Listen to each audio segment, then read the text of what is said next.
Всем привет! Welcome to my channel AllasYummyFood.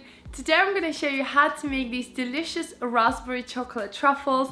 They're so easy to make, they're so delicious, and I know you're going to love this recipe. So now let's get started. To make your ganache, add dark chocolate into a bowl along with butter and some heavy or double cream.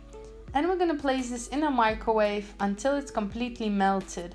Make sure you cook this in 30-second bursts so you don't burn your chocolate.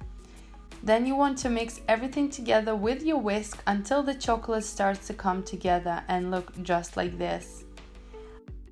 Add your raspberry puree into your chocolate ganache and then gently mix everything together again until the mixture becomes nice and even and chocolatey.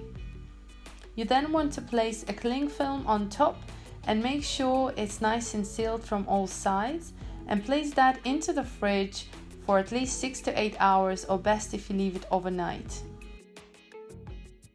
Once your mixture has set, you want to take off the cling film and then just test it with a spoon. You might want to leave it at a room temperature for just a few minutes so it's nice and easy and spreadable. Add cocoa powder into a bowl and where we're going to dip our truffles, and I'm also using some dried freeze raspberries which I'm gonna dip in as well. So you need to take about 1 tablespoon of the mixture and then roll it in your hands. I do like to use gloves because otherwise the chocolate gets everywhere. Then dip it into your cocoa powder from all the sides and it will look just like this. Later you want to dip it into your dried freeze raspberries if you fancy it and coat it around. Guys and girls, I have my recipe on my website at AllasYummyFood.com. You'll find full ingredients and also directions on how to make this.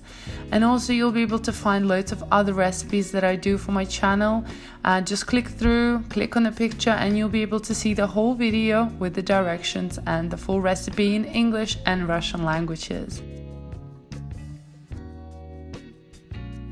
So you want to carry on with your mixture until your whole bowl has finished, and this recipe makes around 15 truffles or so. It also depends on what size you use, so if you want them smaller or larger, I prefer them quite small size so they are perfect just for 1 or 2 bites.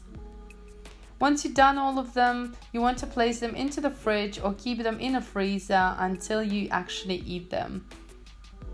Just look at these beauties. They're bright, they're chocolatey, you have a lot of raspberry flavor in each bite, and I absolutely love these. I hope you make them, guys. Thank you so much for watching.